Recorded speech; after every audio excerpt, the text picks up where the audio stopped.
Então, boa tarde, né, a todos e todas. Nós estamos começando aqui mais uma rodada no nosso projeto Pensar a Bahia, hoje no tema de segurança pública. O projeto Pensar a Bahia tem esse objetivo de reunir especialistas e escutá-los sobre diversos temas importantes para o desenvolvimento do nosso Estado. Já trabalhamos alguns temas no ano passado. Esse ano a gente está se dedicando bastante ao tema da segurança pública, que é um tema que está em bastante discussão em todo o Brasil.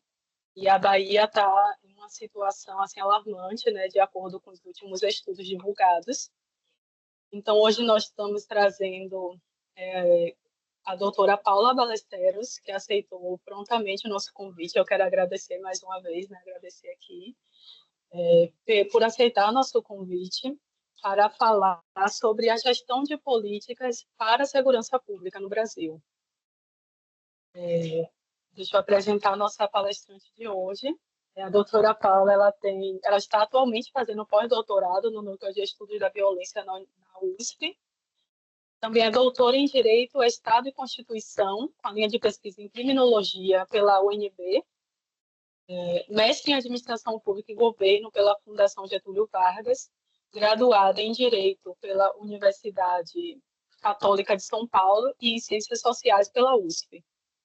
A doutora Paula é coordenadora e gestora de projetos nas áreas de segurança pública, justiça criminal, sistema penitenciário, alternativas penais e administração da justiça, com experiência em diversos órgãos, como o PNUD, Fórum de Segurança Pública, tanto no Brasil como em países da América Latina. Então, Paula aceitou nosso convite hoje para falar conosco sobre essa gestão de políticas, né? Que a gente já escutou aqui vários especialistas falando sobre alguns tipos de violência e alguns métodos de análise, e a gente estava mesmo precisando de alguém para conversar conosco sobre gestão das políticas, porque nas últimas rodadas sempre há sugestões de ações e políticas para melhorar a nossa situação. E a gente ficou nesse questionamento de quais são as políticas atuais e como gerir essas políticas para melhorar, né, a situação da violência e da insegurança no nosso país. Então, agora eu vou passar a palavra para a doutora Paula Ballesteros. Aí, você tem, assim, a fala, 40 minutos ou um pouco mais, se precisar, e depois a gente abre para perguntas.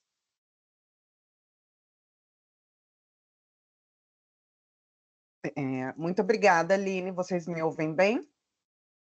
Sim. Tá ótimo. Primeiro, queria muito agradecer o convite, fico muito feliz de poder compartilhar informações, experiências com servidores, com funcionários da administração pública. Vocês vão ver ao longo da minha apresentação que é uma das premissas da minha perspectiva sobre a gestão de segurança pública, das políticas de segurança pública. Acho que a troca é sempre muito rica, os conhecimentos sempre se complementam e a gente sempre tem a aprender. E principalmente vindo de uma secretaria do Estado, né, que tem suas diretrizes, mas toma o seu tempo aí para fazer a formação, a capacitação e a orientação dos seus servidores, o que me parece também outra linha fundamental e que a gente também vai abordar aqui. Queria pedir desculpas pela minha voz, estou saindo de uma gripe. São Paulo tem passado por calores e frios extremos, então estou me recuperando, mas vou tentar falar devagar e com clareza para que vocês possam me ouvir. Passaria para a apresentação para a gente poder abrir o debate o quanto antes. Vou compartilhar uma apresentação que eu preparei especialmente para esse momento, e queria já adiantar que a apresentação está dividida em duas partes, uma mais conceitual, onde a gente vai abordar alguns aspectos do que é a gestão, de quais são as discussões por trás do tema da segurança pública e das políticas de segurança pública, e depois uma parte bastante aplicada. Essa é outra linha da minha perspectiva de trabalho, que é trabalhar com um objeto empírico. Então, nessa parte, a gente vai ver dados objetivamente do Estado da Bahia. Eu sei que eu já fui precedida nesse tema da segurança pública por pessoas que têm um conhecimento bastante amplo, são reconhecidas, espero construir um diálogo também com as apresentações anteriores. Talvez a gente se repita, porque as nossas linhas de trabalho, elas são complementares, mas a gente vai ajustando à medida do avanço da apresentação. Então, vou compartilhar com vocês aqui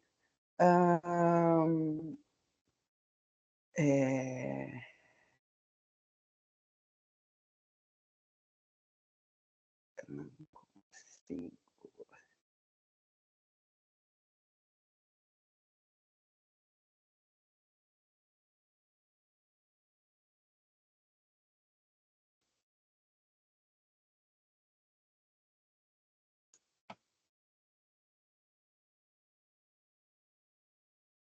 Eu só queria um ok de vocês, porque eu não consigo vê-los nem vê-las.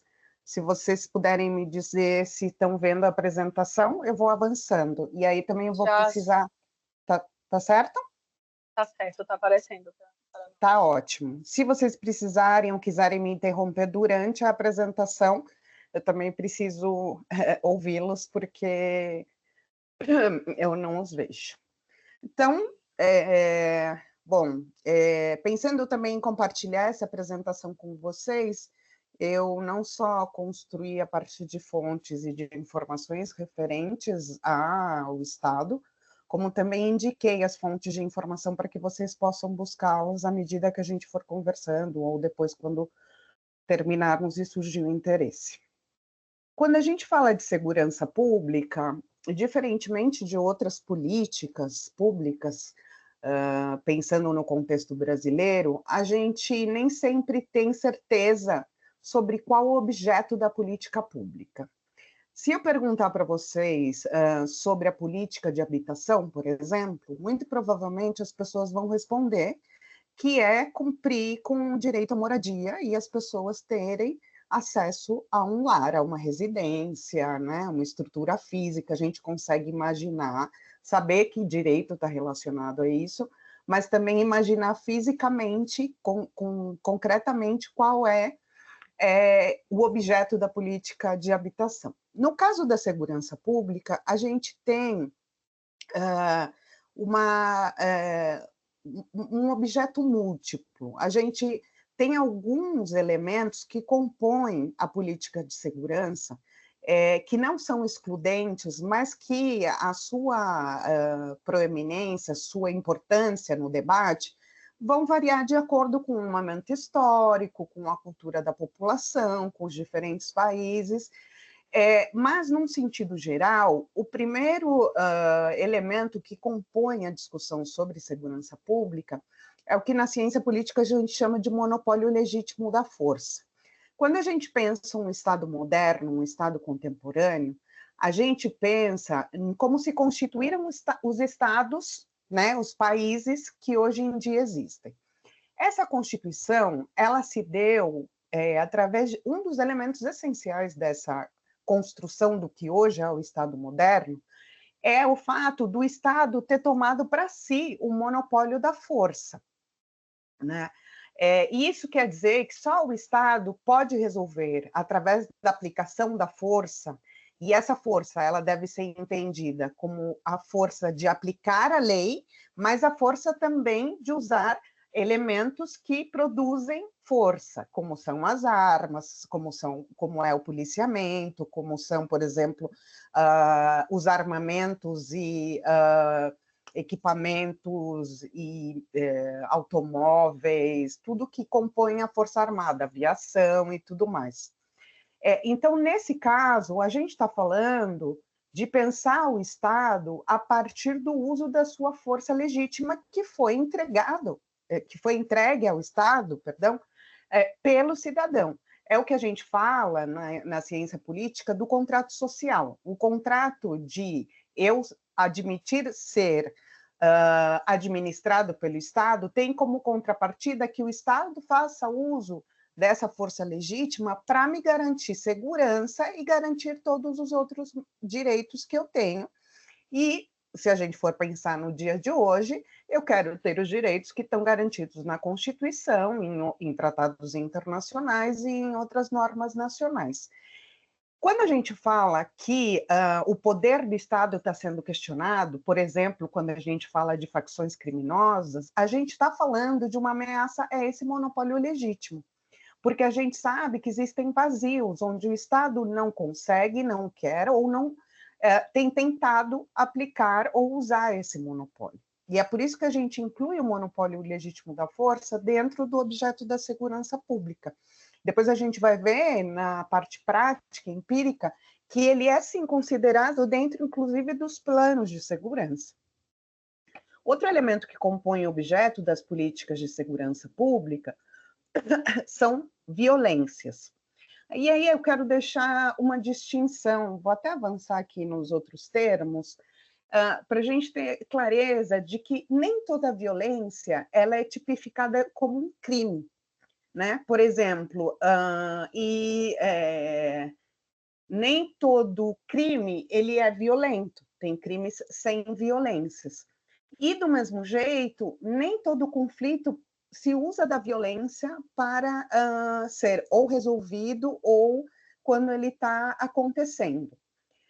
A criminalidade, vou começar por baixo, a criminalidade ou crime em específico, é o que as sociedades e os governos, né, os estados, decidem tipificar nas suas leis criminais, nas suas leis penais. Isso é o que a gente chama de crime, né? É o que são condutas tipificadas que pretendem proteger um bem jurídico. Essa é, digamos, a definição do direito do que é um crime.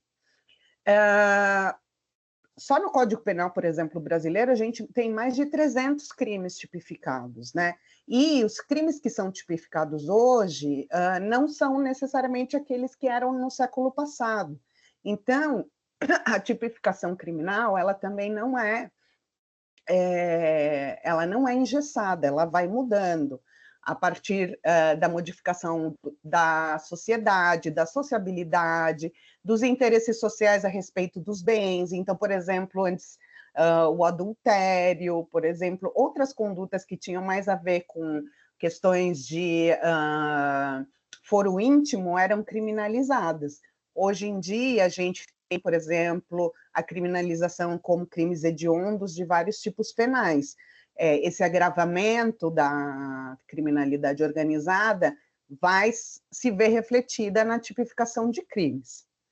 Por outro lado, os conflitos, eles não necessariamente são violentos e também não são necessariamente negativos.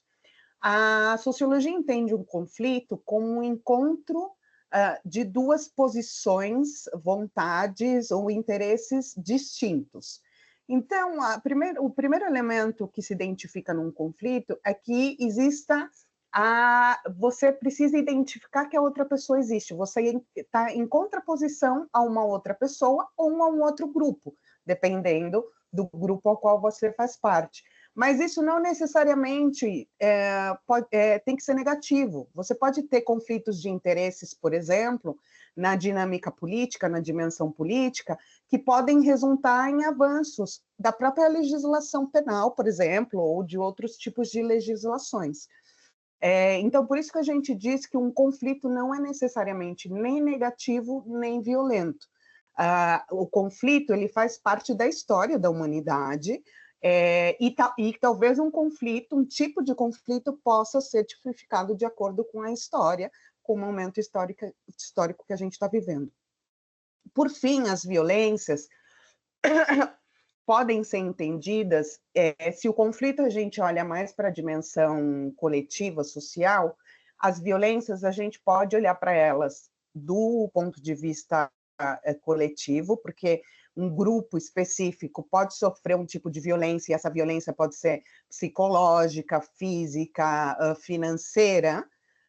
Eu acho que serve muito bem para caracterizar violências, o que a gente tem hoje, por exemplo, na Lei Maria da Penha, e as violências, elas têm um cunho subjetivo também. às vezes o que eu entendo como violento para minha pessoa, para mim, para o meu ideal de vida, para mim, para o meu entendimento de sociedade, pode não ser para outras pessoas. Então, a violência não necessariamente ela é só física e ela também não necessariamente constitui um tipo penal, um crime, porque ela também depende da subjetividade. Mas eu posso, por exemplo, me sentir insegura a partir de um tipo de violência que está ou não tipificado na lei. Por isso, então, que a gente também inclui nessa discussão a sensação de insegurança. Quando eu falo de segurança pública, imagino que vocês já tenham visto isso também, que muitas vezes, em alguns estados, por exemplo, a taxa de homicídios cai ao longo do tempo. Por exemplo, tem estados, e aí vou me referir a São Paulo, que eu conheço melhor o caso, tem caído a taxa de homicídios, mas a sensação de insegurança da população continua alta ou continua crescendo. Então, a insegurança, apesar de não estar relacionada diretamente à quantidade de crimes ou violências, ela também faz parte da política de segurança, porque ela responde à questão de quanto eu confio no Estado, quanto eu me sinto segura ou seguro no lugar onde eu vivo, e como eu sou capaz de exercer outros direitos, porque eu quero sair na rua, por exemplo, eu quero exercer o meu direito de ir e vir, eu quero exercer o meu direito de lazer. Então, tudo isso está considerado na discussão de segurança pública. Por isso, a gente sempre diz que o objeto da segurança pública talvez seja um dos mais complexos. Como é que eu vejo, então, como a gente poderia sintetizar o que é o objeto das políticas de segurança pública? Você, ao olhar o que conduzir, né, qual é o seu problema central na política de segurança pública, vai ter que lidar com a percepção da sociedade a respeito da segurança pública, vai ter que lidar com as taxas de vitimização, que são as pesquisas de vitimização e de notificação de crimes têm resultados diferentes, porque às vezes eu sou vítima, mas eu não notifico os órgãos penais, os órgãos de persecução penal, a respeito da minha vitimização. Por exemplo, eu posso ter sido furtada, furtaram meu celular e eu não vou a uma delegacia porque eu acho que não é o custo-benefício de uma delegacia não compensa. Então, muitas pessoas, os crimes também que são de cunho íntimo, como estupro ou abusos, eles também, ao longo do tempo, têm sido muito subnotificados. Então, nem sempre a vitimização, o índice de vitimização, as estatísticas de vitimização, vão ser coincidentes com as notificações aos órgãos de persecução criminal. E é por isso que a gente tem que considerá-los na integralidade quando a gente está pensando qual objeto, né? Como é que essa política de segurança pública vai ser destinada a quê? Então, para trabalhar uma política de segurança pública, a gente teria dois modelos. Quando eu dizia que a gente vai abordar uma parte conceitual, eu queria trazer para vocês duas referências. E aqui, quando eu falo de referências de modelo de administração, eu falo que nas ciências sociais a gente chama de tipo ideal. Né? Esses modelos têm características específicas que, obviamente, nunca vão existir na sua integralidade, de forma organizadinha, porque a sociedade é dinâmica, o Estado muda, as ciências sociais têm essa questão, né? Não é uma ciência exata, não são ciências exatas, é um conjunto de ciências que acompanham as modificações. Mas se a gente pudesse falar de tipo ideal, a gente tem um modelo burocrático, que foi o que funcionou, inclusive no Brasil, por exemplo, até os anos 90, onde a gente tinha algumas dessas características.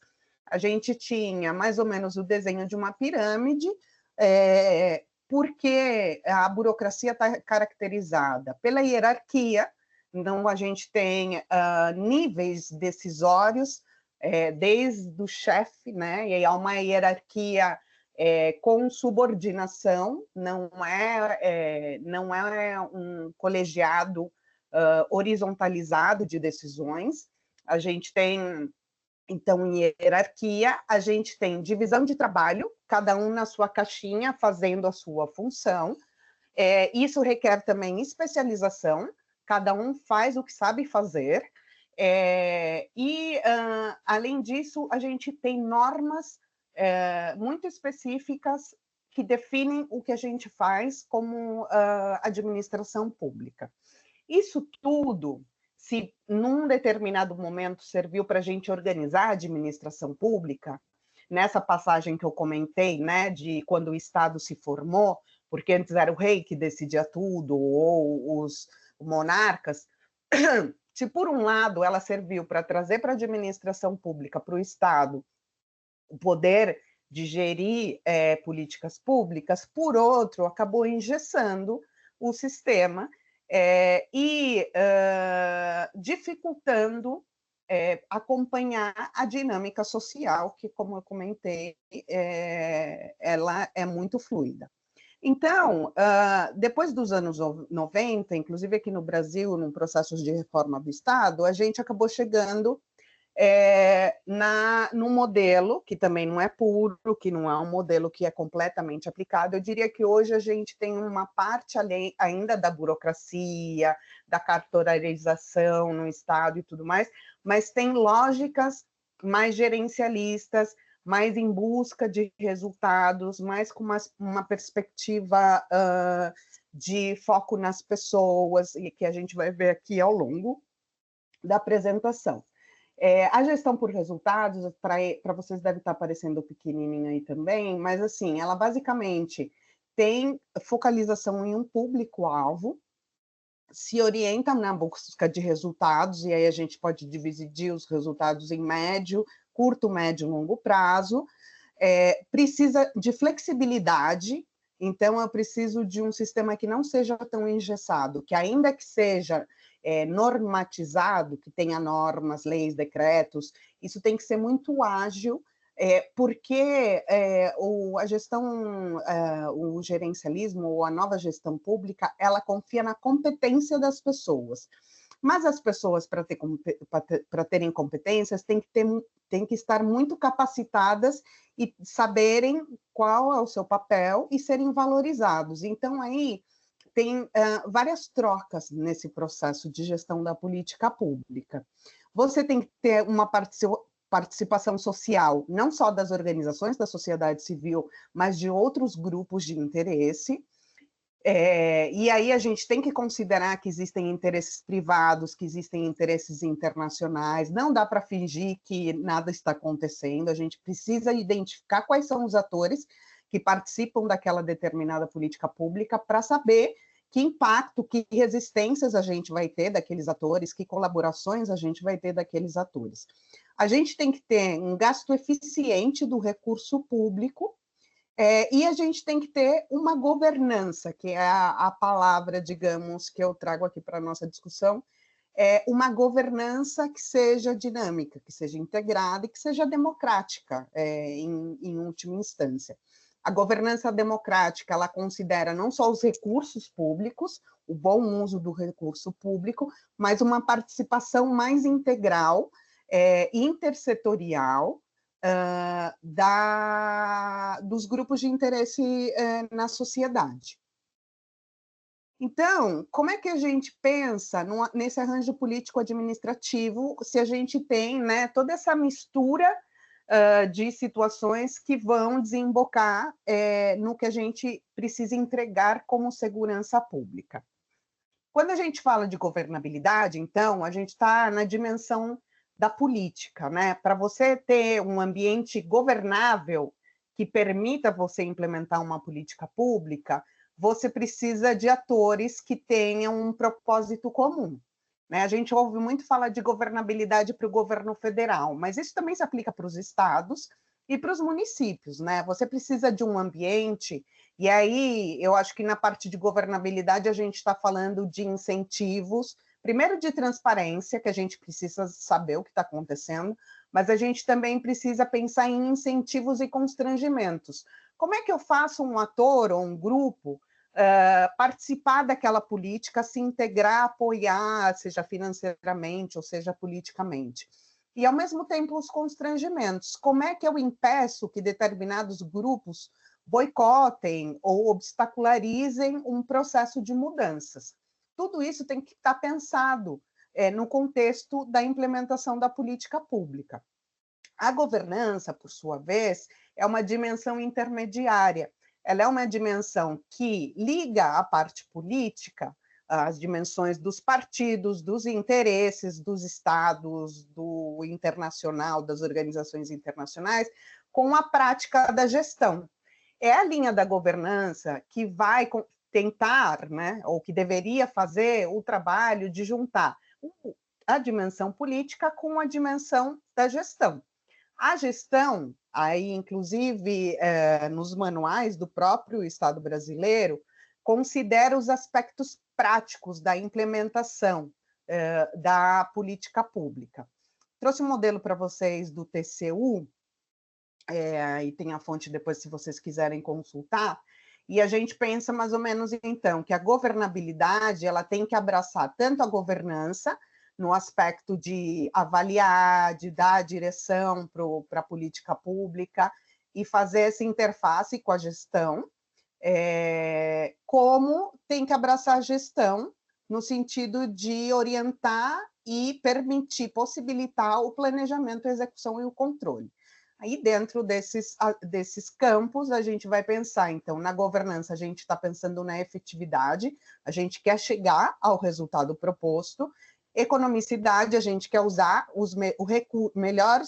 de melhor forma os recursos, a gente está falando de recursos humanos, financeiros, políticos, e aqui eficiência e eficácia no sentido de aquele resultado vai trazer benefícios para os usuários, para as pessoas que estão como foco daquela política pública, e a eficiência que é usar melhor os recursos para alcançar aqueles objetivos específicos. Isso inclui tanto a otimização dos recursos que a gente já tem, como inovação, que é como é que eu gasto melhor, o que eu faço de melhor gastando menos ou gastando outros recursos. Na política de segurança pública, a gente pode pensar na questão da polícia. Vocês vão ver que eu vou falar muito pouco da polícia aqui, porque a gente está na perspectiva da gestão de política de segurança pública, mas a gente não pode desconsiderar que a polícia é um elemento central em todos os estados e para todas as pessoas, inclusive nessa cultura do que a gente pensa como segurança pública, como um elemento de alcance de segurança. E eu diria que se eu não posso dizer que isso não é verdade, essa discussão é, no mínimo, questionável ou problematizável, porque a gente vai ver que a gente tem feito muito com polícias, para polícias, sobre polícias, falado muito sobre polícias, mas não necessariamente isso tem surtido efeito na segurança pública dos estados e do país de um modo geral. Então, a gente tem, em síntese, o que a gente pensa para a dimensão de segurança pública da perspectiva da gestão da política, é que a gente possa ter uma governança democrática, com aqueles elementos que eu mencionei, considerando sociedade civil à esquerda, outros interesses à direita, uma gestão republicana, que considere insumos, estruturas e processos. Quando eu estou falando de estruturas, eu estou falando, a gente tem uma Secretaria de Segurança, a gente tem um comando da Secretaria sobre os comandos da Polícia Militar e Polícia Civil, Polícia Técnico-Científica. Eu tenho uma lógica de funcionamento, de troca de informações, a gente está falando aí de processos. Eu tenho a inclusão e participação de outras secretarias, como o desenvolvimento social, direitos humanos, o urbanismo, elas estão inseridas? Como é que é o processo decisório? Como é que é a estrutura de repartição de decisões, de resultados, de monitoramento dessa política pública? Quando eu falo de insumos, eu estou falando, eu tenho efetivo suficiente, eu tenho políticas, por exemplo, que incluam recursos ou espaços ou equipamentos públicos para jovens, para crianças, para alguns recortes da interseccionalidade, como mulheres vítimas de violência, como jovens negros vítimas de violência, que insumos eu preciso para cada um desses grupos. E tudo isso, obviamente, você tem a estrutura, você tem os insumos, né, que vão entrar nessa estrutura e que vão fazer movimentar a máquina a partir desses processos que a gente mencionou, de gestão, de monitoramento, né, retomando as fases clássicas da política pública, que é a fase de formulação, implementação, monitoramento e avaliação, tudo junto e misturado, porque, como eu disse, elas não são... Nada no mundo social é sequencial ou linear. E, nesse contexto, então, a gente busca duas ações ou duas dimensões na segurança pública que nem sempre são consideradas com a mesma magnitude. E, dentro delas, inclusive, não são consideradas de forma também proporcional.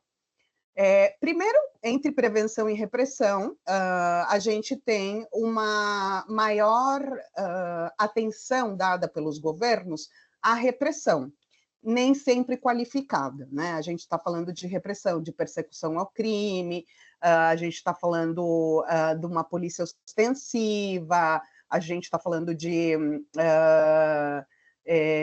investigação criminal, que também no Brasil tem grandes deficiências, mas essa repressão, por exemplo, a gente não tem visto ela acompanhar necessariamente a dinâmica de criminalidade, né? E, além disso, a gente também não vê o sistema funcionar a partir da distinção, por exemplo, ou seja, os insumos, recursos e os processos, eles em algumas linhas, sim, mas eles geralmente não acompanham a complexidade. Hoje em dia, a gente começa a ouvir falar sobre o desmantelamento, por exemplo, financeiro e administrativo das organizações criminosas. Durante muito tempo, e isso vai continuar, porque não é algo que terminou, a discussão sobre tráfico de drogas se dava na apreensão de pessoas com pequena quantidade de drogas, tanto que as prisões e as pessoas presas depois dos crimes contra patrimônio são em maior quantidade por descumprimento da lei de drogas, né? Então, a gente não estava falando da organização criminosa, a gente estava falando daquela pessoa que estava com pequena quantidade, que a gente já viu várias decisões do Supremo, agora a discussão no Senado, sobre esse tipo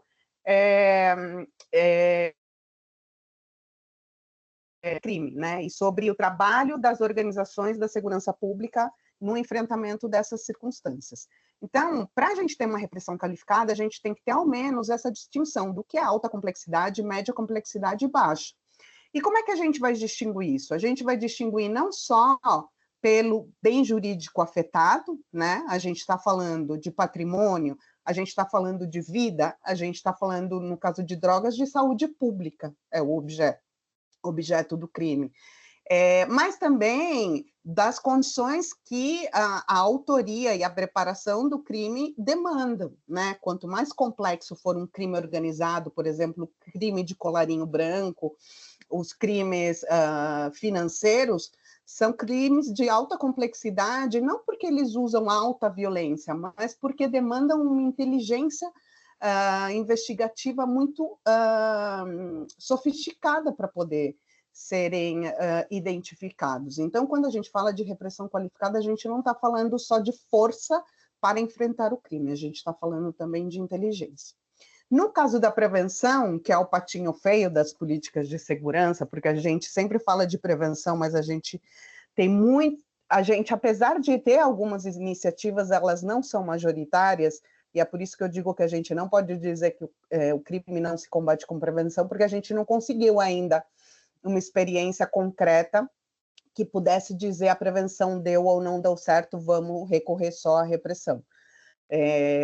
A prevenção ela está a partir do ensinamento da medicina ou de uma experiência, né, das ciências médicas dividida em primária, secundária e terciária. Então, a prevenção primária é o contexto, a gente vai trabalhar com o espaço, o que a gente chama de prevenção situacional.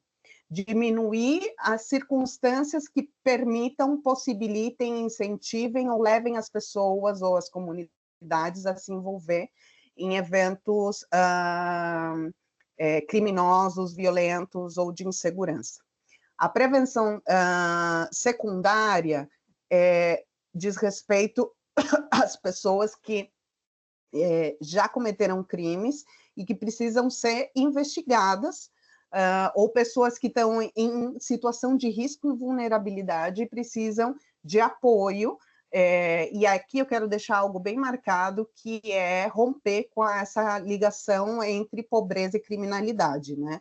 Não é porque a pessoa está numa situação de pobreza que ela vai recorrer à criminalidade como forma de vida. O que a gente está dizendo... E aí tem outro elemento que eu devia ter mencionado no começo, que e alguns autores chamam de uma quantidade razoável de crime. Toda a história da humanidade teve crimes. Toda a história da humanidade teve incivilidades, teve violências. O que a gente precisa saber ou decidir é que tipo de violências e de situações conflituosas e crimes a gente tolera, quais são os que devem ser perseguidos e quais são os que a gente sabe que são insuperáveis.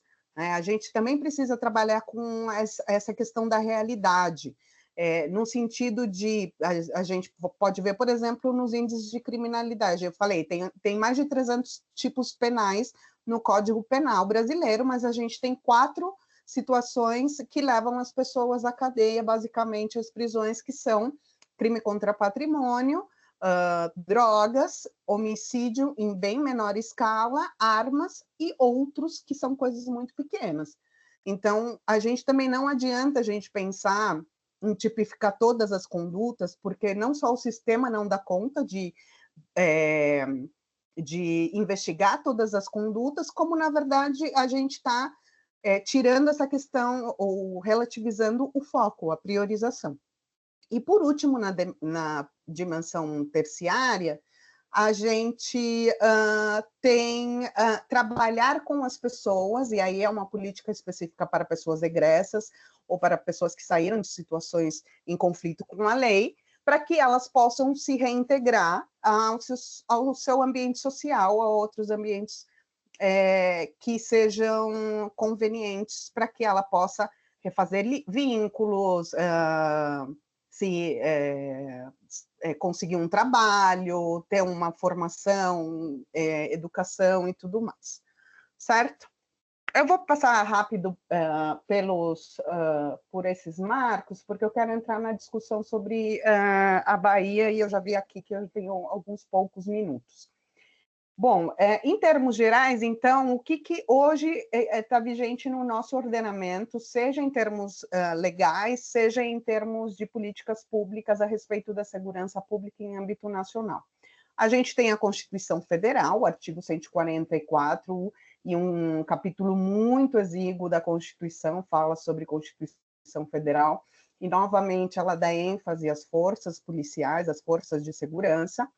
E, por outro lado, a gente tem 2 legislações que são muito importantes, e elas são recentes. Uma delas, não tanto, que é a do Fundo Nacional de Segurança, mas que ela foi revista recentemente, em 2018, e a outra que cria a Política Nacional de Segurança e Defesa Social, com os seus princípios, as diretrizes, e o Sistema Único de Segurança Pública, que era uma demanda muito antiga das pessoas que trabalhavam na área de segurança pública, mas que hoje em dia continua ainda no papel, que seria algo como o Sistema Único de Saúde ou o Sistema Único de Assistência Social, que são os 2 principais exemplos no Brasil sobre sucesso, digamos, nos arranjos federativos, onde o governo federal, os governos estaduais e os municipais teriam distintas competências e, ao mesmo tempo, compartilhariam recursos e processos decisórios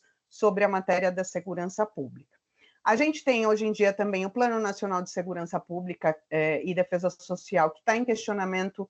Acabou de sair recentemente uma decisão do Supremo Tribunal Federal, porque ele não inclui a questão do feminicídio entre as suas metas, mas o Supremo decidiu que ele deve incluir o feminicídio, E a gente também tem um índice de governança do Tribunal de Contas da União, que é para ver como é que estão sendo gastos os recursos da segurança pública nos estados.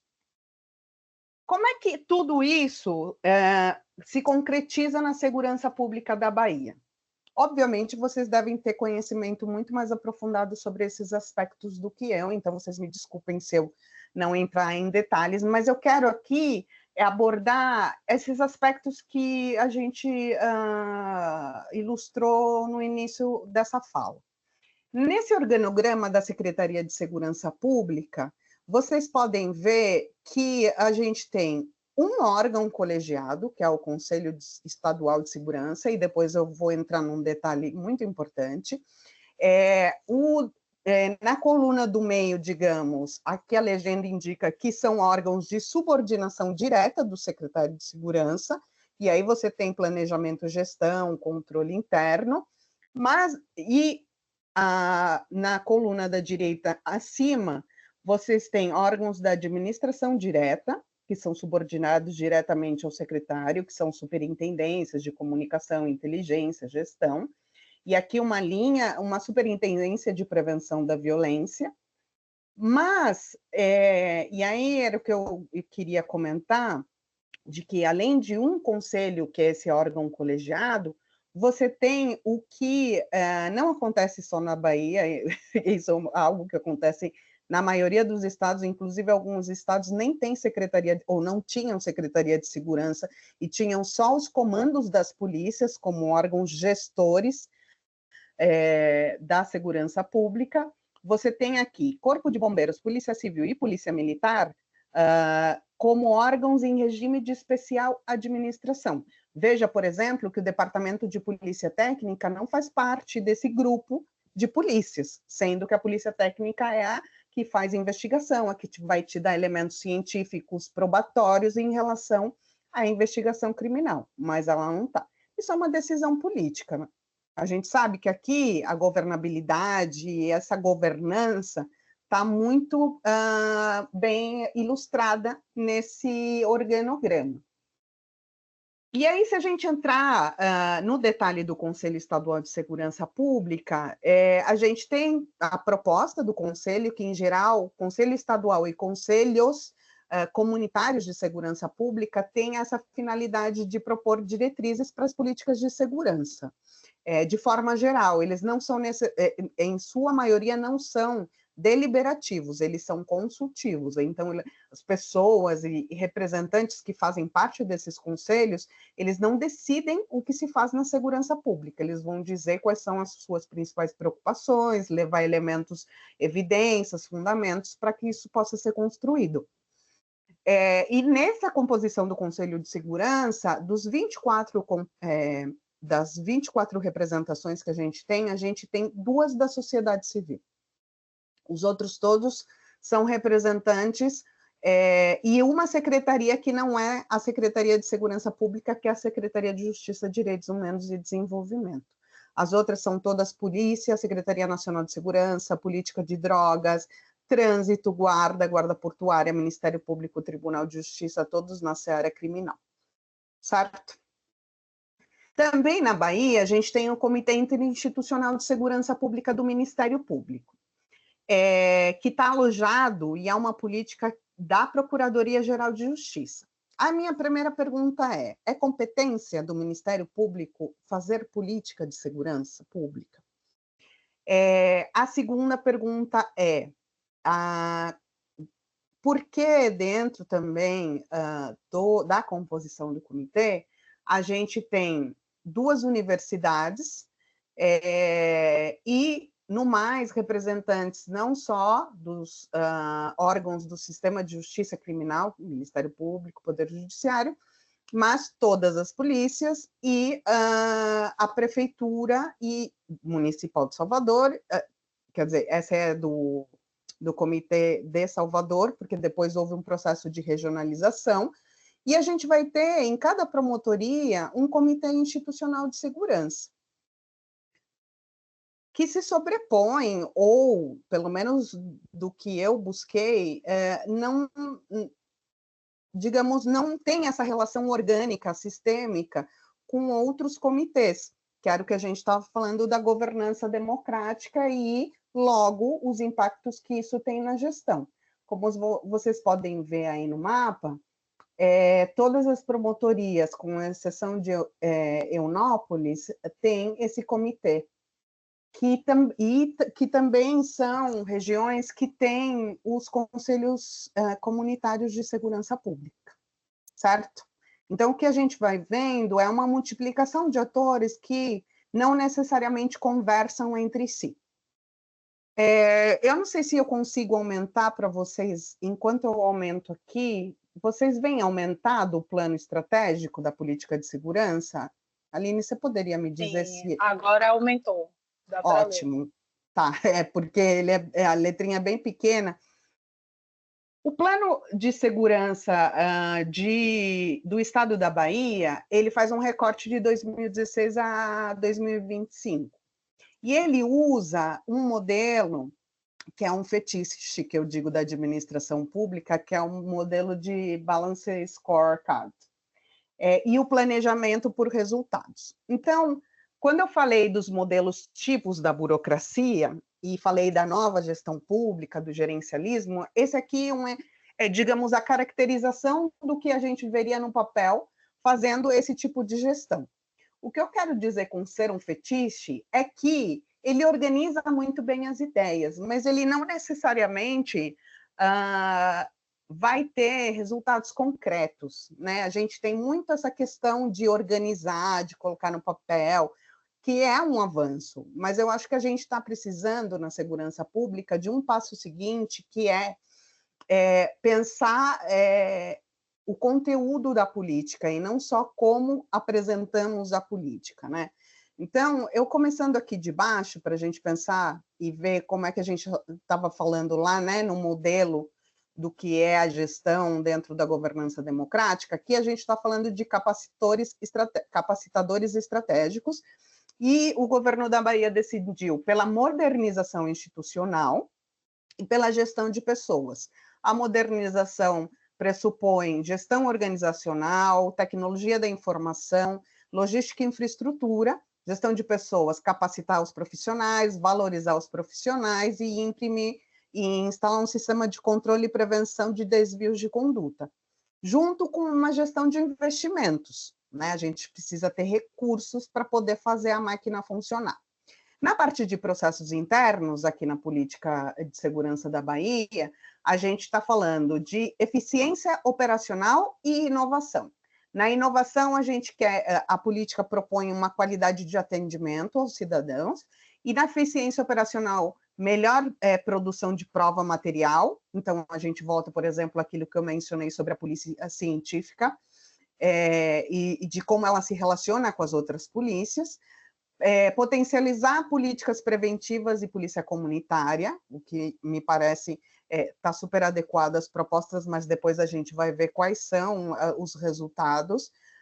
Repressão qualificada ao crime organizado e resposta às emergências.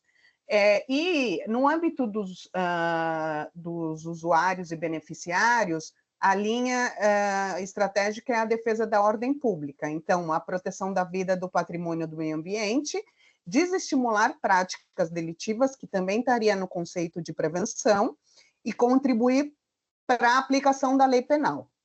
E isso se junta ao que a gente mencionou no primeiro slide, quando eu falei do monopólio legítimo da força, porque se a gente olhar para as duas dimensões sobre paz social, a gente está falando de aumentar a sensação de segurança e elevar a credibilidade dos órgãos de segurança, né? A gente diz muito sobre, a gente faz muitos estudos sobre como a legitimidade do Estado e da máquina pública está relacionada à efetividade das suas ações, né? Esses são estudos que têm sido desenvolvidos com maior força ultimamente. E aí eu escolhi um objetivo estratégico em cada uma dessas linhas de ação. Quando a gente fala de aumentar a segurança pública, a gente está falando de ter melhores serviços, ter melhor distribuição territorial, conter os prestadores da ação criminosa. No objetivo 4, de desestimular a prática delituosa, a gente está falando de prevenção, de emprego das forças policiais, de prisões em flagrantes e articulação com o Poder Judiciário. No objetivo 8, a gente está falando de ações de repressão qualificada ao crime organizado. E no O17, a gente está naquela linha sobre investimento e modernização. O que eu quero mostrar para vocês? E que depois a gente vai fechar com o que está ligado aqui. Quando eu falo do objetivo de ampliar a sensação de segurança, o que eu vou usar como indicador? A sensação de insegurança e o efetivo policial de segurança, o cumprimento do efetivo. Quando eu vejo um levantamento, aqui a gente tem levantamentos de percepção de insegurança na Bahia, esse é específico da Bahia, e tem um caso que eu vi hoje, inclusive, que teve outro caso em Pernambués, né, da questão de um homicídio de uma criança, mas essa notícia, por exemplo, da sensação de insegurança por conta das aulas suspensas, do serviço de transporte suspenso, decorrentes da questão de uma pessoa ter sido, da situação de uma pessoa ter sido feita refém nessa região, é recente, é da semana passada, do dia 17. E essa notícia de que cerca de 25% dos baianos sentem insegurança nos bairros, e 11% no interior não se sentem seguros dentro da própria casa, mostra para a gente que os indicadores de resultado da política pública, no momento em que for fazer a avaliação da política, que supõe-se que está sendo monitorada, porque a gente não faz só a avaliação final da política pública, né? A gente faz todo o monitoramento ao longo da implementação da política pública para saber o que está dando certo e o que está dando errado. Nesse caso, a gente muito provavelmente vai ter um retorno negativo com relação a esse objetivo traçado pela política de segurança. Assim como no indicador sobre taxa de delitos, né? A Aline mencionou no começo da nossa conversa sobre a situação da Bahia em relação ao Panorama Nacional de Segurança Pública, e aqui eu trago também um dado muito atual, foi o do Anuário de Segurança Pública lançado na semana passada, onde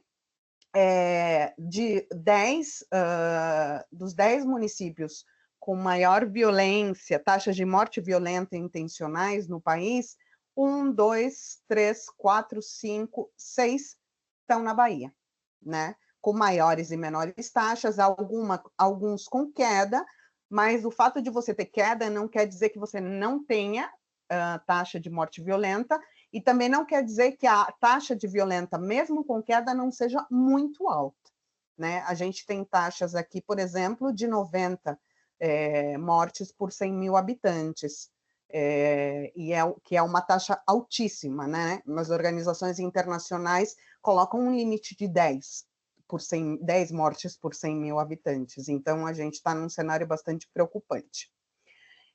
Em relação, por exemplo, aos inquéritos policiais, aqui a gente está falando da produtividade, a gente está falando daquela parte de produção de provas, de efetividade operacional. Um dos indicadores índice de inquéritos policiais com autoria conhecida em relação aos crimes violentos, entre eles, obviamente, o homicídio. O Instituto Sou da Paz, desde 2017, tem um indicador de o que a pesquisa chama de maior impunidade, um indicador sobre solução dos casos de homicídio. A Bahia, em 2019, tinha 24% de elucidação de casos de homicídio. Se vocês veem aqui, nesse quadro, na parte inferior à esquerda, vocês, não sei se dá para ver, mas eu posso mostrar para vocês. Ai, perdão. A Bahia teve... pronto. A Bahia teve, em 2020, 12% de elucidação de homicídios, e em 2021, um aumento para 15%. Mas isso representa, os dois percentuais representam uma queda em relação a 2019, quando o percentual de investigação, de elucidação de casos de homicídio foi de 24%, o que ainda é muito baixo, e pelos critérios da própria pesquisa do Instituto Sou da Paz, todos os índices menores do que 33% são considerados baixos. Então, nesses 3 anos, o Estado da Bahia não saiu desse índice. Em relação à questão de investimentos, a gente precisa de recursos e otimização dos recursos, a gente tem o seguinte estado. Aqui à direita é uma busca que eu fiz no Tribunal de Contas, no portal da Transparência, para ver quanto do Fundo Nacional de Segurança Pública, e no ano de 2023, vocês podem fazer essa pesquisa para qualquer ano que vocês quiserem, quanto dos recursos do fundo foram aplicados no estado da Bahia. A gente vai ver que a gente teve 4 dotações para o estado da Bahia, sendo que 2 delas, que são as que têm recursos efetivamente, que ainda restam a pagar, foram transferências a municípios e foram feitas por emendas parlamentares, não foram feitas por meio de solicitação do Estado, que tem que cumprir uma série de requisitos para poder receber recursos do Fundo de Segurança. Essas emendas parlamentares totalizaram algo em torno de 200 mil reais, o que é insignificante para a proporção do desafio que a Bahia tem. Da mesma forma, a gente pode ver, por exemplo, que na política de parcerias e investimentos, que foi criada em 2018, onde os estados podem arrecadar recursos privados, internacionais ou de bancos, como o Banco Mundial, o Banco Interamericano de Desenvolvimento, ou CDE, para investir nas suas políticas públicas, a gente tem no estado da Bahia 55 ações, projetos que têm investimentos internacionais, e nenhum deles é para segurança pública, né? Aqui eu vou fazer um parênteses, existe um questionamento da aplicação de recursos privados na área de segurança por conta daquela discussão do monopólio legítimo da força, né? Até que pontos particulares e o recurso de interesses de particulares podem definir a política de segurança. Mas aqui o que eu estou mostrando é que não precisa nem ter essa discussão, porque a gente não chega nesse momento da política ou dos recursos no estado da Bahia. Como é que a situação da Bahia se dá em termos de investimento na segurança pública? Aqui eu trago para vocês o resultado da pesquisa feita por uma organização que chama Justa, que trabalha na linha da economia política da justiça. Esses são dados da lei orçamentária do ano de 2022, da Bahia, que demonstram, junto com dados de outros 12 estados, muito interessante vocês, eu acabei de participar de um projeto com eles, e é muito interessante essa perspectiva, onde vocês podem ver que de R$ 211 gastos com polícias no orçamento da Bahia em 2022, 10% são gastos com o sistema penitenciário, ou seja, se a tarefa da polícia é prender ou diminuir o crime, mas prender basicamente, porque o nosso sistema de segurança funciona na base da prisão em flagrante, a gente não tem um recurso correspondente para as pessoas e nem para o sistema que recebe as pessoas que estão presas. Muito menos com os egressos e com as pessoas privadas de liberdade. Ou seja, para cada R$ 200, um pouco mais que o Estado gasta com polícias, o Estado da Bahia gasta 26, 10 vezes menos com o sistema penitenciário e 200 vezes menos com pessoas egressas. Ou seja, aqui a prevenção terciária não é prioridade da segurança pública. Para finalizar, então, para não ficar só na linha do não tem saída. Existe saída possível?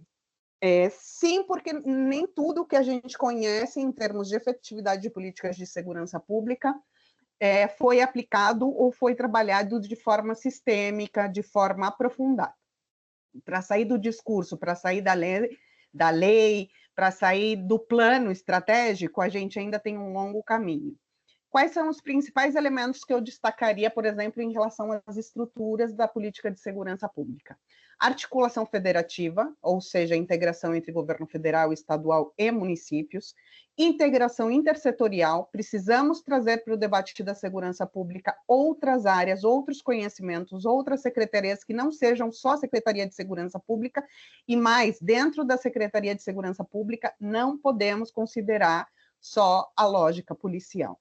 Não tem funcionado em 500 anos, 600 anos de Estado brasileiro, isso não tem funcionado, e a gente continua fazendo a mesma coisa. E a gente precisa ter um olhar para a territorialização, a gente precisa olhar para o território, com a sua cultura, com a sua comunidade, com as pessoas que compõem o território, com as dinâmicas sociais que compõem os territórios. O crime, a criminalidade, os objetos da segurança pública são dinâmicos, então a gente também precisa olhar para os territórios, a relação entre os territórios. Se eu saturo um tipo de criminalidade numa região, ela não vai desaparecer, ela vai migrar para outra região.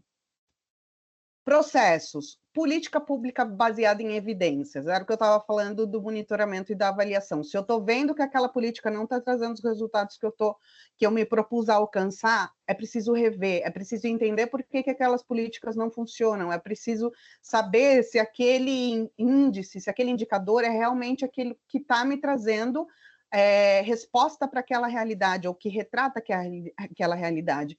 A gente precisa de análise criminal. Eu não posso, por exemplo, colocar mais polícia nos lugares onde eu tenho gente mais poderosa. Eu preciso colocar mais polícia onde eu tenho maior taxa de crime. Se eu quero prevenir roubo de carro, eu preciso de uma estratégia específica que tem a ver com as complexidades da segurança pública para aquela localidade onde eu tenho maior roubo de carros. E para isso eu preciso de análise criminal, eu preciso de hotspots, eu preciso de inteligência, eu preciso de informação, que também tem a ver com insumos. E formação e capacitação continuada. Não só, mas eu também quero deixar muito claro aqui, a questão aqui não é desprestigiar a inteligência policial, a força policial. O que a gente está dizendo aqui é que precisa haver um equilíbrio dos insumos, dos processos e das estratégias. E formação e capacitação continuada tem a ver, se aplica aos servidores civis e aos servidores das forças de segurança. E aí a gente está falando, de um lado, do uso das tecnologias, novas tecnologias. A gente vê, por exemplo, que a gente tem legislação para o uso progressivo da força, que quase nunca é usada, e que quando a gente tem letalidade policial, a gente não revê. A própria letalidade policial não deixa de ser um fator de insegurança na sociedade. Enfim, e a gente está falando não só de capacidades de ciência policial, como se chama, mas de capacidade de gestão, de pensamento estratégico, né? E de tudo que envolva tomar uma decisão em relação a situações de segurança barra insegurança.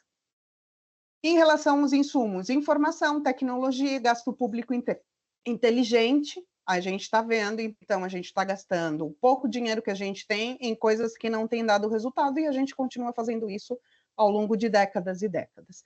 E economia do comportamento, eu tenho que saber como os indivíduos e como as comunidades se comportam, eu preciso entender quais são as prioridades das pessoas. Se eu souber as prioridades, eu consigo, por exemplo, reduzir a sensação de insegurança. Eu preciso saber se realmente aquele discurso de aumento a pena diminui o crime, ou cria um tipo penal, isso faz com que as pessoas deixem de cometer crimes. Os estudos que eu conheço, majoritariamente, não indicam essa relação entre mais pena, menos crime, ou mais cadeia, menos crime. É uma lógica que não tem funcionado e que não tem evidências que comprovem essa situação. Então, a gente precisa saber as reais circunstâncias, motivações das pessoas em relação não só à sua sensação de segurança, mas ao envolvimento com a criminalidade. E, por último, os resultados têm que estar focados nas pessoas. A gente quer promover uma sensação de segurança, quer promover proteção dos bens, da vida, do patrimônio, das crianças, da integridade física e emocional das pessoas. A gente tem que, sim, investir em políticas preventivas. Foi o que eu disse, as dimensões preventivas estão deixadas de lado há muito tempo e, quando existem, elas não estão ocupando um lugar de importância que deveria. A gente tem que promover cultura de sociabilidade não violenta, o processo de segurança envolve uma dimensão cultural muito importante, não dá para a gente normalizar situações de briga no trânsito e a pessoa sai armada atirando numa pessoa. Essas são a nossa cultura. Muitos cientistas políticos no Brasil dizem que o Brasil é uma sociedade forjada nas relações violentas, e a gente precisa entender isso e trabalhar sobre isso também. E, por último, a priorização de crimes contra a vida e integridade física, porque se não temos vida, nenhum outro bem e nenhum outro valor vai ser questionado, né? Não precisa defender nenhum outro tipo de bem se você não tem a pessoa que seja proprietária daqueles bens ou que exija do Estado aquela demanda. É isso.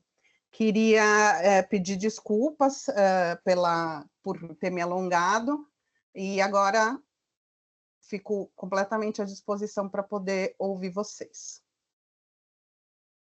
Paula, você não precisa nem pedir desculpa, você não se alongou, não, só trouxe conhecimentos assim, relevantes para o nosso debate, e a gente agradecer novamente a sua participação, você aceitar nosso convite. Eu tenho pergunta, mas eu queria abrir primeiro pergunta para quem está assistindo, se alguém tiver. Jadson, que é um servidor aqui da SEI também, levantou a mão. Jadson, você pode fazer já a pergunta. Boa tarde. Todos me ouvem? Sim. Professora, queria agradecer e dar os parabéns aí pela apresentação. Acompanhei aqui desde o início, né? Fiz algumas observações e tenho uma dúvida pontual. Eu acho que uma das questões que mais... Eu vou pedir perdão porque eu estou sem câmera mesmo, então não vou ter nem como ligar, tá bom? Eu sou servidor aqui da SEI, como a Aline falou, né? E aí eu acho que uma das questões que são muito relevantes para o debate nacional de segurança pública, e que tem impacto muito grande aqui na Bahia, são o acompanhamento desses indicadores de crimes violentos intencionais, né? A gente observa que o estado da Bahia está numa situação, há um tempo, que é extremamente desvantajosa no cenário nacional, que tem um número absoluto mais elevado de mortes violentas intencionais, tem um número muito elevado de mortes efetuadas pela polícia, e automaticamente, né, taxas de CVLI, taxas de mortes violentas intencionais são extremamente elevadas. Só que uma questão que eu acho que é muito relevante, e eu queria que a senhora até pontuasse a respeito disso, é que diversos estados brasileiros eles estão falhando também no que se refere ao registro de estatísticas oficiais para crimes violentos intencionais. A gente tem um exemplo de São Paulo, que hoje é considerado o estado mais seguro do Brasil por conta dessas taxas de crimes violentos intencionais, só que, em contrapartida, o estado de São Paulo ele tem um registro muito grande de mortes não identificadas.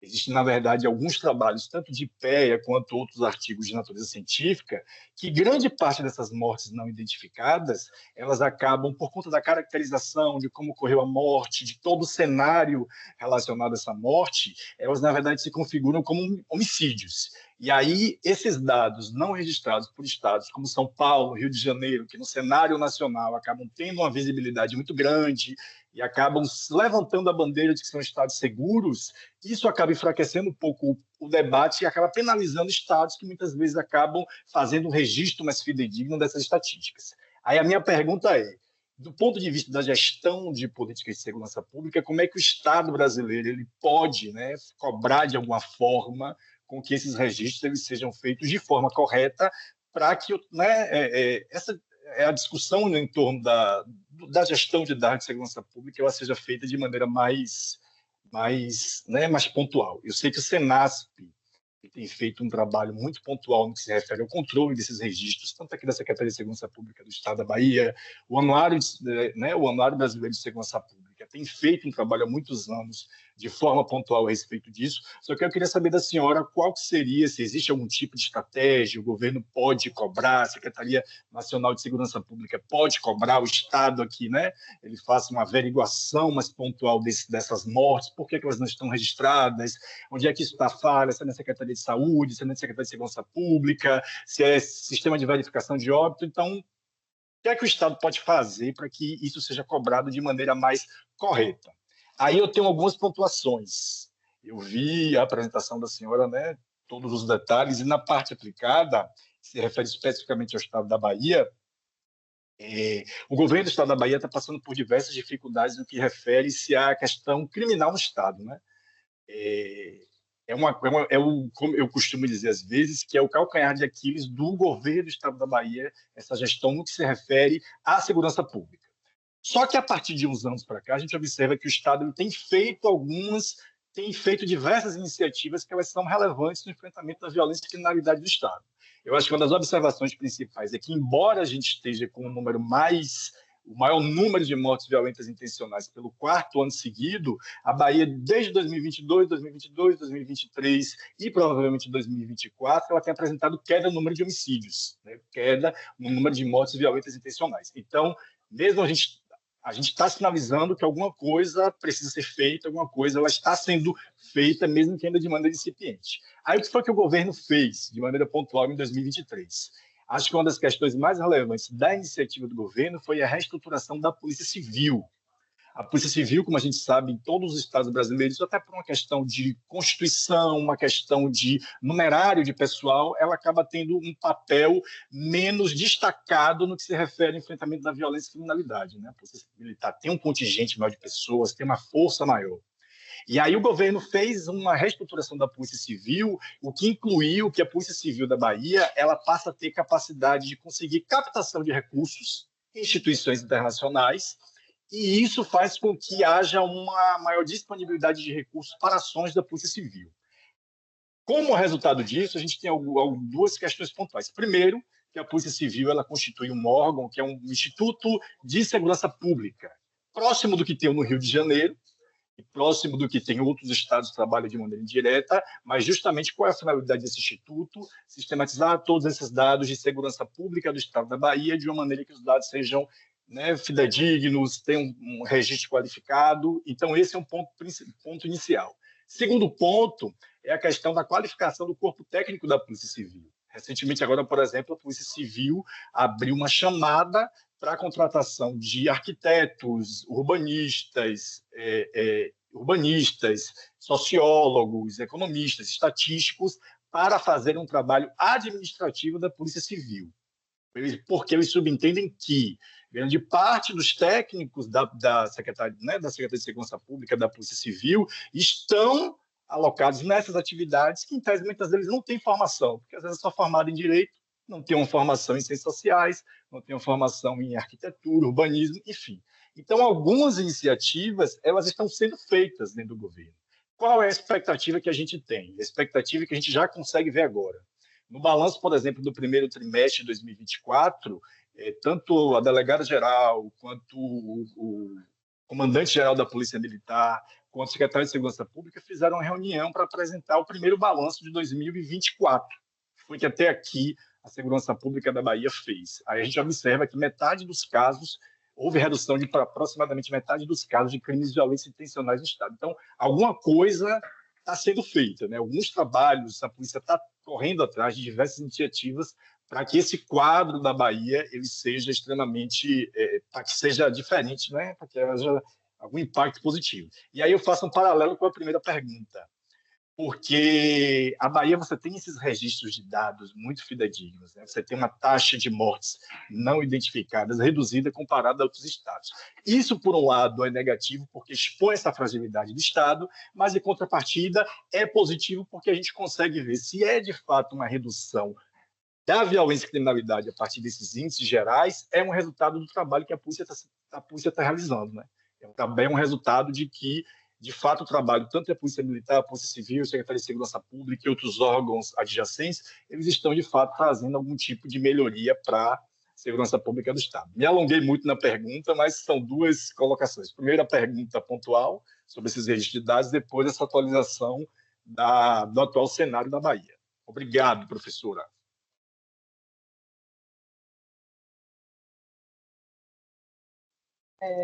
Paula, se você preferir já ir respondendo. Prefiro, porque senão junta muita coisa, eu vou tentar sintetizar, e aí eu ouço as outras pessoas, que eu já vi que tem uma mão levantada.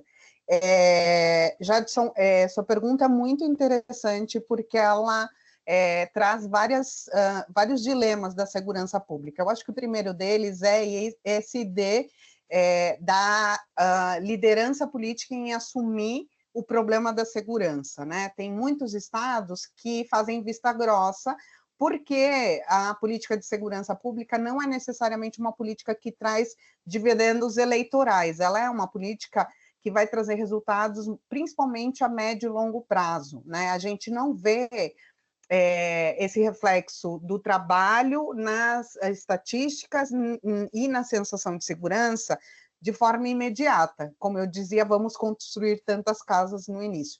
Então, eu acho que essa dimensão política é muito importante. Para você ter uma iniciativa governamental, mas também uma pressão sobre o governo, é muito importante que você tenha transparência. E para ter transparência, você precisa trabalhar com dados exatos. E é correto o que você diz a respeito das estatísticas, e a gente, por muito tempo, e ainda continua fazendo, é trabalhar com as estatísticas do Sistema Único de Saúde em relação aos homicídios, por exemplo, porque as estatísticas dos órgãos de segurança pública nunca... primeiro que eles continuam entre segurança pública e SUS continuam sendo distintos, se a gente for fazer uma comparação entre os registros.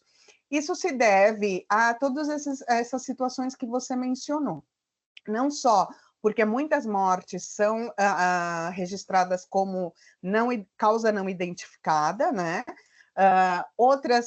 Algumas que têm relação, por exemplo, não existe a questão da letalidade policial, por exemplo, não existe um tipo penal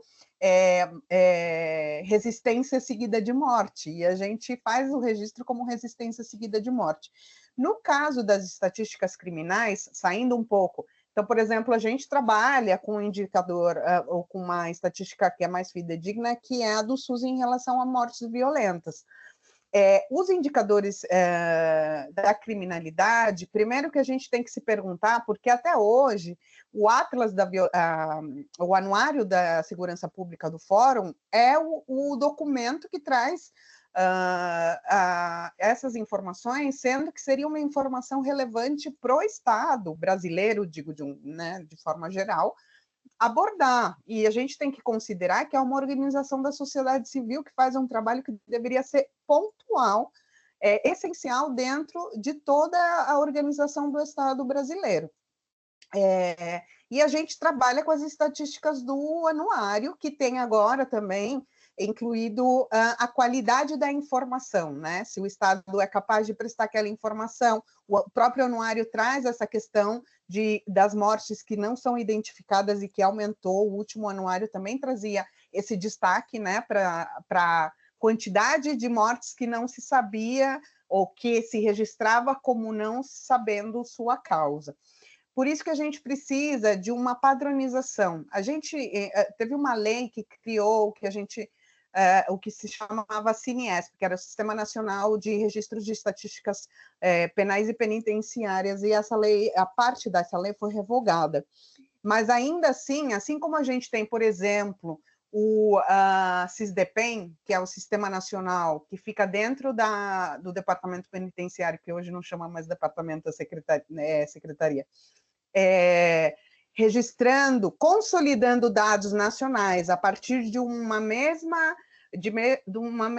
mesmo formato, para que elas possam ser comparáveis, essas informações, a gente precisa de um sistema desse para o cenário brasileiro em relação à segurança pública, eu não tenho dúvidas, porque a gente vai conseguir comparar as realidades a partir de diretrizes unificadas no cenário nacional.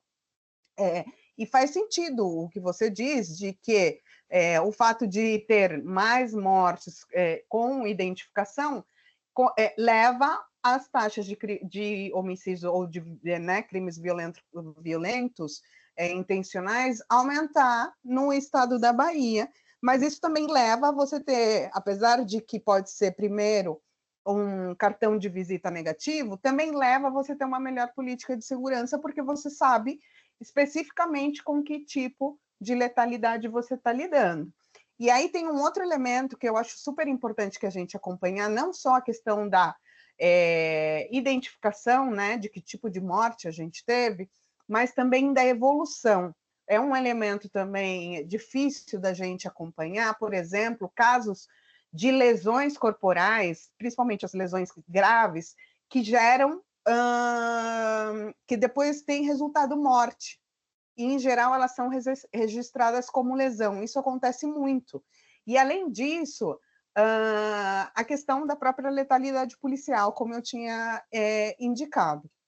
Então, eu acho que, nesse contexto, muito, assim, para tentar responder, eu acho que, assim, é um caminho que já está sendo plantado aí, mas que teria como uma das soluções essa padronização nacional em um órgão, que é papel do governo federal, né, ter essa centralização das informações e induzir políticas, sejam elas de que tipo forem, para você poder ter um panorama nacional. Com relação também aos crimes violentos, você também tem que diferenciar, porque sim, você consegue definir melhores estratégias, o que é, por exemplo, morte decorrente de brigas entre facções criminosas, o que são mortes de brigas interpessoais, né? O que é também, agora a gente tem uma tipificação específica, mas agora a gente tem essa tipificação justamente porque um elemento da vitimização feminina foi destacado. A gente estava tendo mortes violentas contra as mulheres que não podiam ser tratadas de uma forma geral. Eu não posso confundir a motivação, o contexto e o resultado, a prevenção da morte, por exemplo, de uma mulher por questões de gênero com um crime relacionado, um homicídio relacionado a um crime organizado. Então, dentro do tipo dos crimes violentos, também existem especificações que a gente precisa fazer distinção. E, no caso, só o último ponto da Polícia Civil, me parece muito relevante. Eu destacaria a Polícia Civil e voltaria à questão da Polícia Científica, que em alguns estados, inclusive, são o mesmo órgão, em outros estados são órgãos diferentes. Eu acho que a gente também está devendo, nesse caso, de fazer um banco de boas práticas, porque eu acho que a eficiência do trabalho da Polícia Civil junto à Polícia Científica tem trazido ganhos em alguns estados, e a Polícia Civil, como corporação administrativa, tendo uma fundação, receber recursos, entrando nessa discussão, né, sobre os investimentos e interesses sobre um monopólio da força legítima, me parece, se for voltada à capacitação, com critérios específicos, com objetivos e estratégias bastante definidas, me parece que é um bom caminho fortalecer a investigação, né? Porque esse índice de impunidade em relação a homicídios, ele se repete para outros casos. A gente sabe que o funil entre casos registrados, casos investigados, casos processados e condenações resultantes de todo esse processo, ele é muito amplo, né? Começa com um número de registros de ocorrências enorme, e as condenações ou a responsabilização, porque eu nem falo só de condenação, eu falo de diferentes tipos de responsabilização. É isso. Jadson, você está satisfeito de quer fazer mais alguma pergunta em decorrência da resposta? Que a Edgar falou que se você precisar falar, ele pode esperar um pouco. Não, estou satisfeito, Obrigado aí, professora, pela contribuição. Pronto, então agora eu vou passar a fala para Edgar Porto, que é diretor aqui da nossa diretoria de estudos. Seu microfone, Edgar. Professora Paula, primeiro queria parabenizá-la pela excelente exposição, muito clara, com as propostas também muito interessantes. Como o assunto é muito complexo e a gente tem discutido com muita gente, tem visto aqui opiniões e notícias sobre o tratamento diferenciado em alguns estados, sobre alguns aspectos, etc., em função das diferenças das realidades, não é? De cada estado. Eu queria te perguntar o seguinte, não sei se você vai poder me responder, fique à vontade. A senhora comentou muito sobre a questão das propostas serem mais formalistas e menos trabalhar com os conteúdos de políticas. Ou seja, eu estou imaginando que também a senhora está pensando, como eu, que nós estamos precisando mais de inteligência na gestão, de uma maneira geral. E a senhora, nas suas propostas, a senhora falou muito de vários aspectos da estrutura, processos, insumos e resultados, que eu citei e que eu vou frisar aqui, aqueles que, digamos assim, demandam maior valor de inteligência e de capacidade de formular políticas que possam ter resultados a curto, médio e longo prazo, que, meu modo de entender, seria uma forte articulação federativa, não é? Ou seja, as instâncias de governo de um lado e as transversalidades entre as instâncias do executivo, do legislativo e do judiciário. Não é? São articulações em cruz, em instâncias territoriais distintas.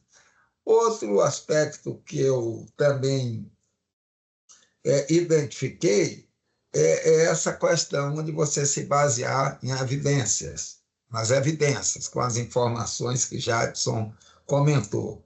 A outra questão é o gasto público inteligente, que a senhora comentou, que eu imagino que passe pela compreensão da economia do comportamento, não é? Que a gente precisa atuar também sobre ele.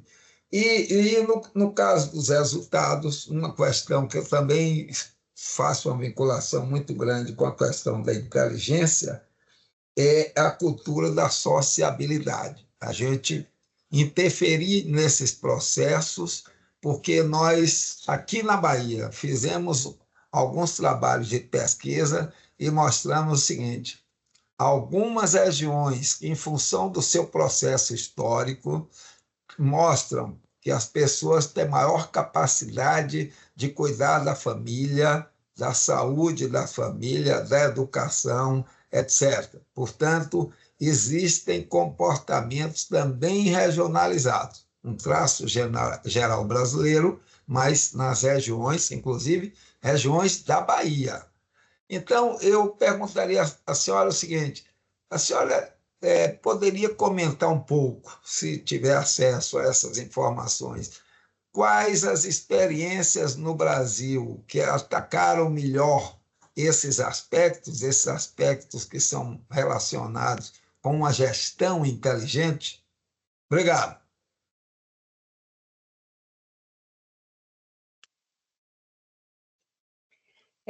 Posso. Vamos ver se eu consigo dar exemplos Primeiro, o que eu acho, a resposta não consigo te dar um exemplo único sobre a existência de todos esses elementos numa mesma política. Essa é a complexidade, né? A gente está trabalhando com diferentes dimensões, desde o cultural até o muito concreto, passando pela questão do território, enfim, do histórico, como você mesmo mencionou. Eu não consigo... As políticas nacionais, e essa última política nacional vem nessa trajetória de políticas nacionais, elas consideraram as dimensões de prevenção e repressão qualificada. Dentro da questão dos órgãos de segurança, trabalharam ou indicaram a questão da inteligência, mas houve problemas, por exemplo, na articulação federativa. Então, as ideias, os planos nacionais de segurança pública são muito detalhados em termos de diretrizes, de componentes, mas eles têm uma dificuldade que é sair do papel. E aí, eu acho que essa questão de ter um objetivo comum faz muita diferença na questão da governabilidade / governança, porque a gente precisa superar disputas políticas, superar disputas eleitorais e entender também que os resultados, como eu havia mencionado respondendo ao Jadson, não são resultados imediatos, e projetar como esses resultados vão beneficiar as pessoas, né, e não os interesses políticos, partidários, o que me parece uma das grandes dificuldades. Mas, comentando experiências positivas, em âmbito estadual, em relação à questão dos homicídios, por exemplo, a gente já tem evidências, e aí eu posso citar para vocês, por exemplo, que eu acho uma ferramenta bem interessante do Banco Interamericano de Desenvolvimento, tem uma plataforma de evidências sobre segurança pública, e lá eles têm centenas de projetos que já foram testados e avaliados por distintas organizações em relação à sua aplicabilidade em determinados contextos e também em relação aos seus resultados. Um projeto que eu posso mencionar em âmbito nacional e que já foi replicado em distintos estados foi o Pacto pela Vida, de Pernambuco. Eu sei que vocês também têm um trabalho nessa direção. Obviamente, com ajustes, foi uma experiência piloto, mas que trouxe resultados em relação à questão dos homicídios, que me parece interessante.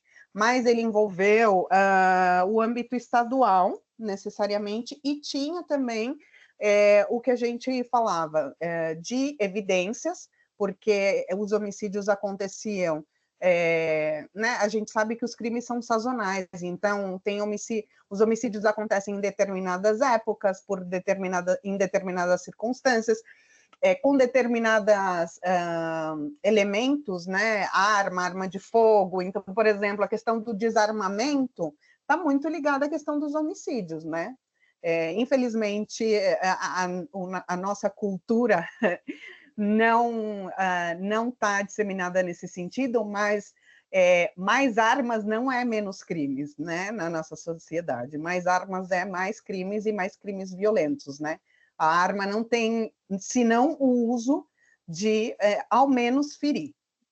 Então, a política do Pacto pela Vida estava vinculada à questão do desarmamento, à questão da polícia comunitária, à questão do território no sentido de grupos, políticas preventivas, e tudo isso teve um efeito.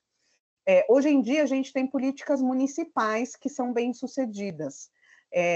Aí eu queria fazer um parênteses para a gente não correr o risco de criar, que já em alguns municípios, principalmente nos maiores ou principalmente nas capitais, isso já tem acontecido, que é transformar as guardas municipais em mais uma polícia, né? Porque a gente já teve a polícia penal, os agentes penitenciários transformados em polícia penal, e a gente está caminhando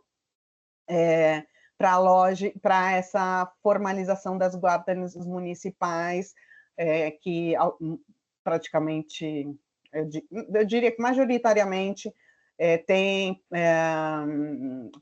podem usar, né, tem porte de arma. Mas, voltando à lógica da política municipal, a política municipal está muito voltada à questão da prevenção.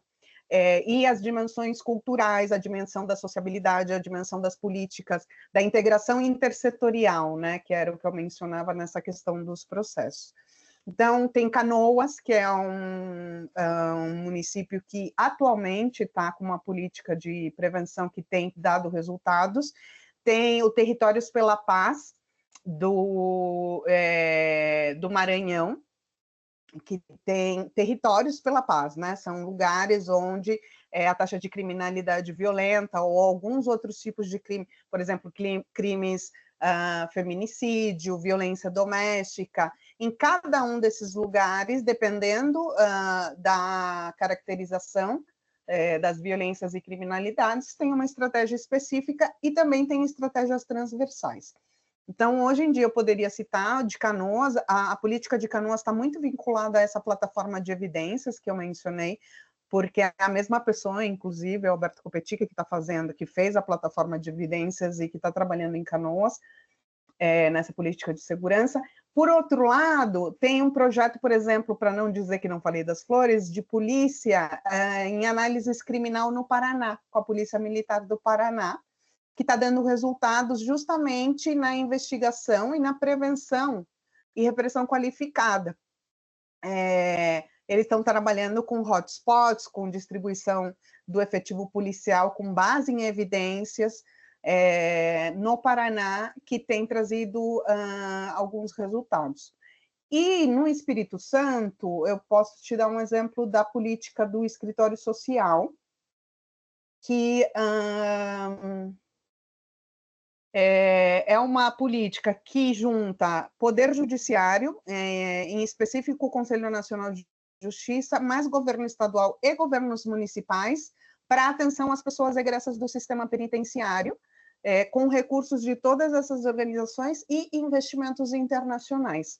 E a ideia é poder ter uma diversificação de atenção, assistência a essas pessoas, às suas comunidades, e as famílias, né? A gente sabe que o impacto da criminalidade e do encarceramento, ele não se resume à vida não só das vítimas e dos agressores, mas envolve todo o contexto familiar, as crianças saem do colégio, né, deserção escolar, as mulheres assumem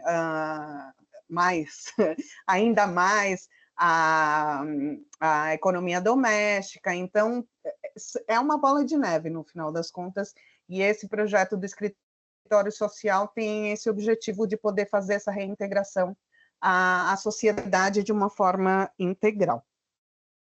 É isso, assim, pelo menos assim de cabeça me lembro dessas experiências que podem servir para que vocês conheçam e para que a gente possa discutir. Obviamente, em termos de política pública, também posso dizer que nada é perfeito, né? A gente sabe que faz desenhos que depois não se encaixam mais, é por isso que a gente precisa de um monitoramento constante, mas como experiências bem-sucedidas em âmbito mais amplo, eu destacaria essas como as mais recentes, digamos.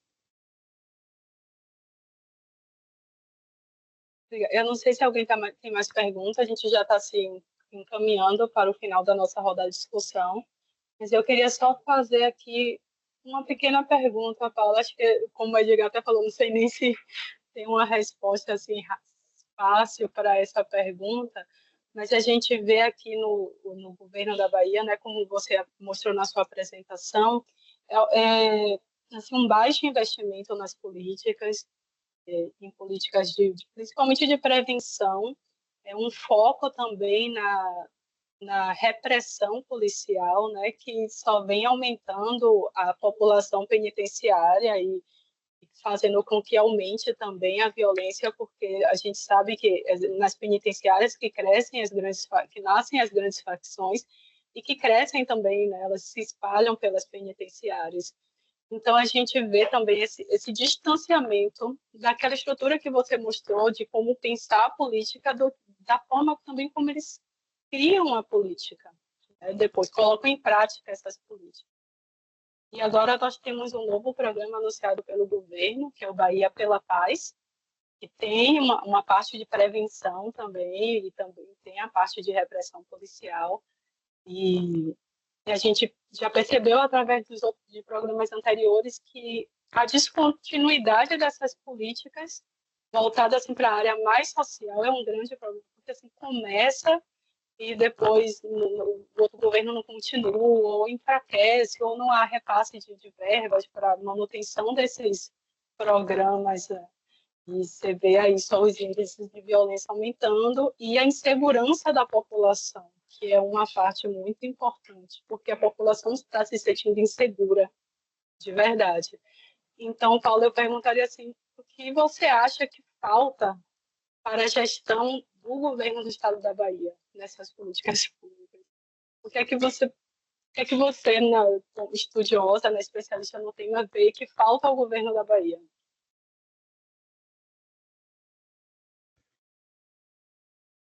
Que pergunta difícil, Aline. Primeiro que eu acho que eu tenho que ser coerente com a minha linha de proposta, que é eu não tenho todas as informações sobre... se você me pedisse, por exemplo, para fazer uma proposta para a Bahia, eu levaria no mínimo um mês, no mínimo, assim, para ser muito rápida, levantando informações, evidências, estudando o contexto social, tentando cruzar informações criminais, de análise com sociodemográficas.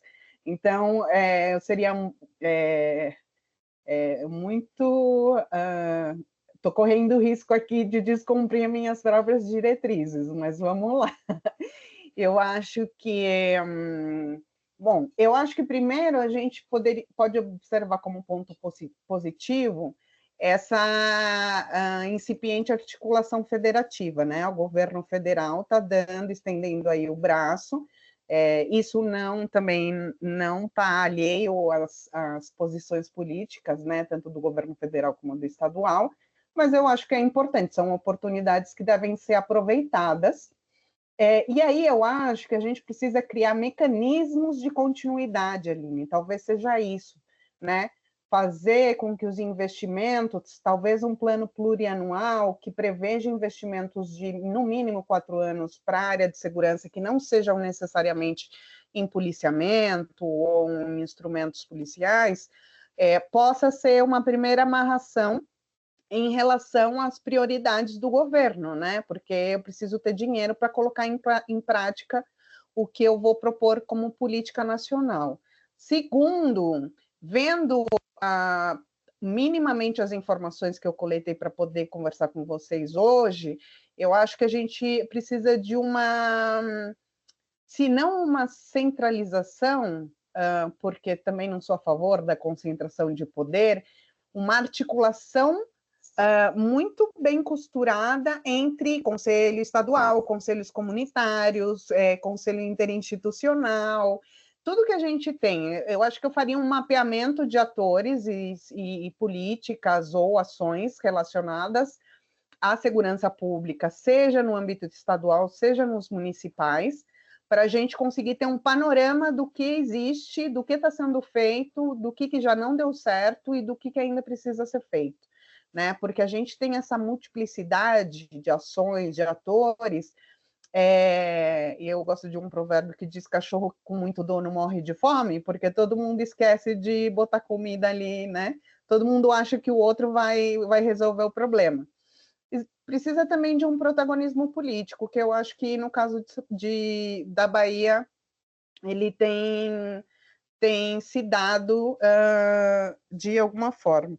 Mas eu acho que a questão cultural, e aí eu acho que também existe um aspecto muito relevante no cenário baiano, que é essa erupção do crime organizado e das mortes violentas, e assim, uma análise muito cuidadosa das causas, né? Eu acho que aí a questão da especificação das causas de letalidade, de estratégias distintas para tipos distintos de crime, de causalidade, tem que ser estudadas. E isso passa necessariamente pelo fortalecimento da investigação criminal e da polícia técnico-científica, né? A gente, começando desde a polícia militar, não pode desorganizar uma cena do crime, que é uma coisa básica, que qualquer criança que assiste CSI sabe, mas que acontece no Brasil hoje em dia, o local do crime não ser preservado. Em caso de homicídio, não estou falando nem de casos menos relevantes em termos de proteção, né, da vida. Mas eu digo isso, assim, precisa ter uma lógica muito firme em relação às práticas, né, aos protocolos, sejam eles para as polícias militares, civis ou técnico-científicas. Eu acho que investir, então, em formação, em capacitação e em controle da atividade policial também, né, a gente tem aquele provérbio, quem vigia os vigias, ele ainda não está em voga no Brasil, e eu acho isso muito importante também. A gente tem que lembrar que parte do crime organizado está envolvido com organizações que estão inseridas no Estado, né? E isso não pode acontecer. Isso é algo que a gente não pode aceitar de forma nenhuma. Então, eu acho que para a Bahia, eu pensaria em potencializar os aspectos positivos, como essa questão da renovação da polícia, articulação federativa, políticas preventivas, fazer um mapeamento de atores e políticas que estejam acontecendo nos municípios e identificar especificidades. E também, assim, sinceramente, escolher prioridades. Saber que na segurança pública você não vai resolver todos os problemas, e aí as prioridades elas têm que ser você combinar as estatísticas, né? Bem aquele primeiro triângulo da apresentação. As prioridades elas têm que estar baseadas no que é a percepção da população, no que é a vitimização real, né, das pessoas. Assim, o Brasil, por exemplo, hoje em dia tem um número absurdo de estupros que a gente não via há muito tempo, e isso tem a ver com que as pessoas registram mais estupros, principalmente as mulheres, né, que são as principais vítimas, mas também porque o número de estupros cresceu. Então, essas duas coisas. Então, eu acho que todo o conjunto de fatores positivos tem que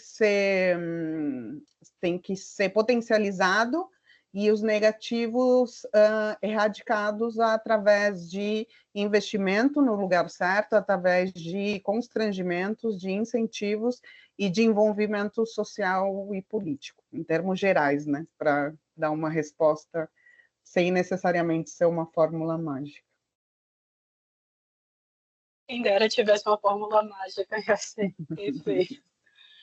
Então a gente vai encerrar agora a nossa roda de discussão. Foi uma tarde muito produtiva, assim, de muito conhecimento. Assim, a gente sempre aqui, depois a gente faz um relatório da rodada, a gente discute, a gente pode entrar em contato, espero, para tirar algumas dúvidas que podem surgir aqui nas nossas discussões internas. E só agradecer, Paula, por aceitar nosso convite, por estar aqui conosco hoje. Muito obrigada. Obrigada, Aline. Obrigada a todos que participaram, a todos e todas.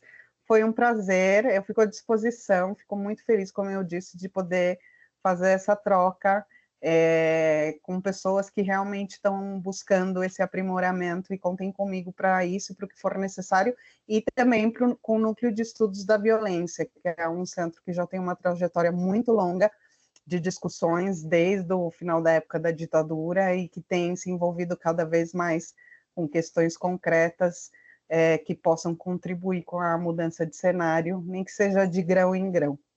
A gente está aí para isso. Obrigada, professora! Obrigada, tchau, tchau. Tchau, gente, um prazer. Tchau, boa tarde. Boa tarde.